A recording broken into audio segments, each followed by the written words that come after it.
अस्सलाम वालेकुम dear students. Introduction to public administration के 15th लेक्चर के साथ हम आपकी खिदमत में हाजिर हैं।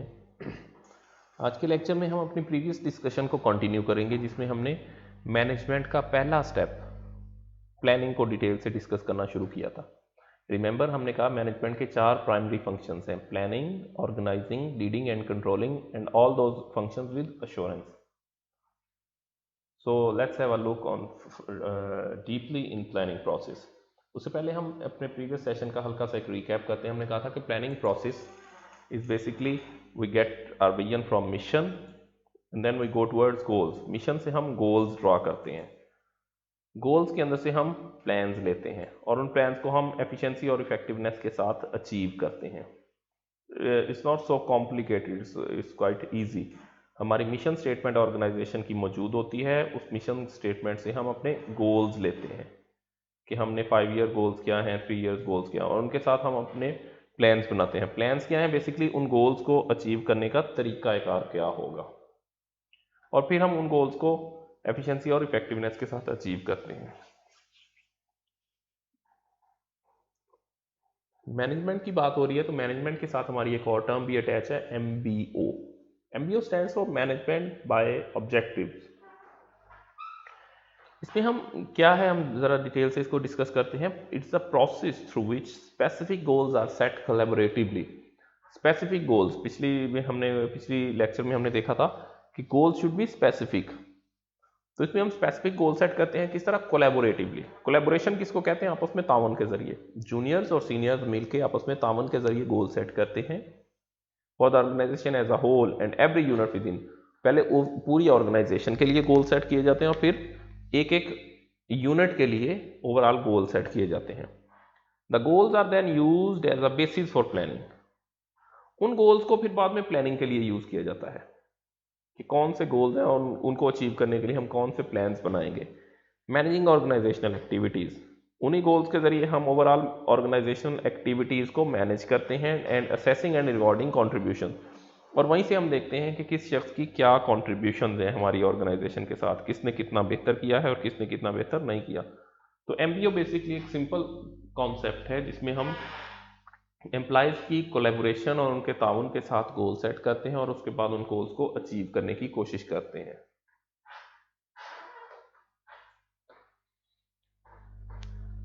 आज के लेक्चर का हमारा जो मेन एजेंडा है वो है स्ट्रेटजिक प्लानिंग। लास्ट लेक्चर में हमने देखा था जो स्ट्रेटजिक या टॉप लेवल मैनेजर्स होते हैं वो स्ट्रेटजिक प्लानिंग करते हैं, वो टॉप लेवल के प्लान्स बनाते हैं जो पूरी ऑर्गेनाइजेशन या पूरे सेक्टर के लिए होते हैं। तो ये क्या है बेसिकली, आज हम इसको डिटेल से डिस्कस करते हैं कि strategic planning is large scale action plan, बड़े स्केल के, for interacting with the environment to achieve long term goals. आपकी ऑर्गेनाइजेशन के कुछ लॉन्ग टर्म गोल्स हैं। आप चाहते हैं कि आप आज से 10 साल बाद आपकी ऑर्गेनाइजेशन कहाँ पे खड़ी हो। उन गोल्स को अचीव करने के लिए आप जो प्लान्स बनाते हैं वो स्ट्रेटजिक प्लान्स कहलाते हैं। उनका टाइम स्पैन भी समटाइम्स 3 इयर्स, 5 इयर्स और 10 इयर्स होता है। इसको हम स्ट्रेटजिक प्लानिंग का नाम देते हैं। इसकी एग्जांपल हम ये दे सकते हैं कि पाकिस्तान में हम डाक के निज़ाम को बेहतर करना चाहते हैं। अगले आने वाले 5 सालों में हम डाक के निज़ाम को कंप्यूटराइज करना चाहते हैं। तो उसके लिए एक स्ट्रेटजिक लेवल की प्लानिंग रिक्वायर होगी और उसके लिए स्टेप बाय स्टेप हमारे सामने गोल्स होंगे कि पहले साल के अंदर हमने ये चेंजेस लानी है, दूसरे साल के अंदर ये, और तीसरे साल के अंदर ये। तो वो 5 ईयर एक प्लान होगा जिसके जरिए ओवरऑल हम एक बेहतरी लेके आएंगे।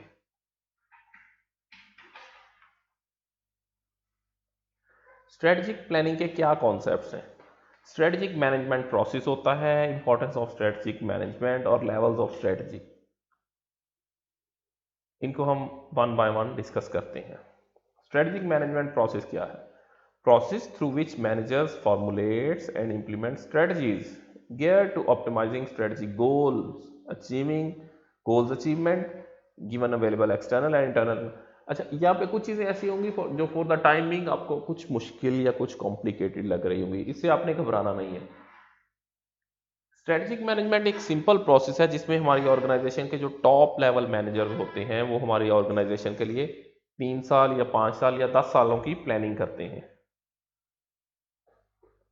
Strategy formulation, we identify mission and goals, दोबारा वही से तरतीब है। हम अपने मिशन स्टेटमेंट को देखते हैं, वहाँ से हम गोल्स लेते हैं, फिर हम कंपेटिटिव सिचुएशन एनालिसिस करते हैं। सिचुएशन एनालिसिस कि इस वक्त ऑर्गेनाइजेशन ओवरऑल हम किस सिचुएशन में हैं, हमारे पास स्ट्रेंथ्स क्या हैं, हमारी वीकनेसेस क्या हैं।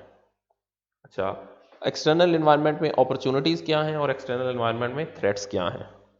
ये हमारा एक सिचुएशनल एनालिसिस होता है। फिर उसके मुताबिक हम डेवलप और formulate strategies to achieve identified goals. इन सारी चीज़ों को ज़हन में रखते हुए हम वो स्ट्रेटजीज बनाते हैं जिसके ज़रिए हम गोल्स को अचीव कर सकें। क्या फार्मूलेशन से काम हो जाते हैं? जब हमने गोल्स बना के कागज़ पे लिख लिए, क्या उससे खुद ब खुद काम हो जाएंगे या हम उनको इम्प्लीमेंट करना होगा? Of course we need to implement the plans.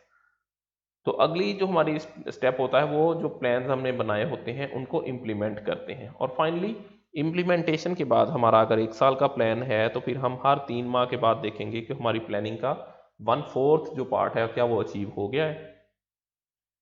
अब अगर हमारे 5 साल के प्लान्स हैं तो हम देखेंगे कि 1 साल बाद हमारा काम का 5वां हिस्सा हो गया है, क्योंकि वक्त का तो 5वां हिस्सा गुजर गया है। तो इसको हम कंट्रोल या मॉनिटर का फेज कहते हैं कि कंट्रोलिंग फंक्शन होता है। स्ट्रेटेजिक मैनेजमेंट क्यों इंपॉर्टेंट है, टॉप लेवल की मैनेजमेंट क्यों इंपॉर्टेंट है? It help organisation to develop a competitive advantage. Competitive advantage के जरिए ही ऑर्गेनाइजेशन सस्टेन करती हैं। आपके लिए एक इंटरेस्टिंग एग्जांपल मैं यहाँ पे देता हूँ। शायद आप में से कुछ लोगों को याद हो, 20 साल पहले तक डिजिटल कैमराज नहीं होते थे। उस वक्त जापानीज बड़े अच्छे कैमराज मार्केट में थे, जो मुख्तलिफ ब्रांड थी, कोनिका था, योशिका था। वो बेसिकली वो दूसरे जो रोल के ऊपर जो नेगेटिव से हम डेवलप करते थे पिक्चर्स, वो कैमराज होते थे और वो बहुत अच्छी सेल थी और उनकी बहुत अच्छी क्वालिटी थी। लेकिन फिर वक्त बदला और दूसरी ऑर्गेनाइजेशन ने डिजिटल कैमराज मार्केट में ऑफर किए। अब होना तो ये चाहिए था कि वो ऑर्गेनाइजेशन भी फौरी तौर पे खुद को अपडेट करती, इनोवेट करती और फौरी तौर पे नई चीज़ें मार्केट में लेके आती, लेकिन वो नहीं कर सकी। वो ओवरऑल जो मार्केट में एक अपॉर्चुनिटी थी उसको कैश नहीं कर सकी और आहिस्ता आहिस्ता वो ऑर्गेनाइजेशन मार्केट से खत्म हो गई। अब ये मकसद नहीं था कि उनकी क्वालिटी अच्छी नहीं थी, ऑफ कोर्स उनकी क्वालिटी अच्छी थी, लेकिन बदलते हुए हालात के मुताबिक वो खुद को एडजस्ट नहीं कर पाए। तो वो कंपेटिटिव एडवांटेज जो उनके पास था वो उन्होंने लूज कर दिया। And then it is important because it provides a sense of long term direction for organisation members. जो ऑर्गेनाइजेशन के मेंबर्स होते हैं उनको एक लॉन्ग टर्म सेंस जाती है कि हम आइंदा 2 सालों में कहाँ पे होंगे, आइंदा 5 सालों में कहाँ पे होंगे। तो लॉन्ग टर्म डायरेक्शन से वो उनको बेहतर समझ आती है। It highlights needs for innovation. जैसे हमने पहले बात की कि इनोवेशन की ज़रूरत हमें महसूस होती है कि अगले 5 सालों में दुनिया किस तरह बदल रही है और हमने किस तरह अपनी चीज़ों को इनोवेट करना है। And the process involve members and fosters understanding of goals and strategy.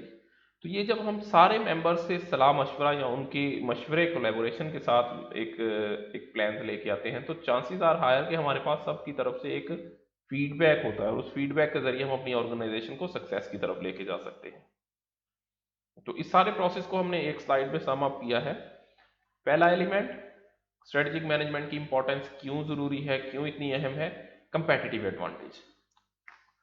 एक ही चीज़ जो मार्केट में ऑफर की जा रही है, आप भी उसको बेच रहे हैं और आपके कंपेटिटर्स दूसरे बिजनेसेस भी बेच रहे हैं।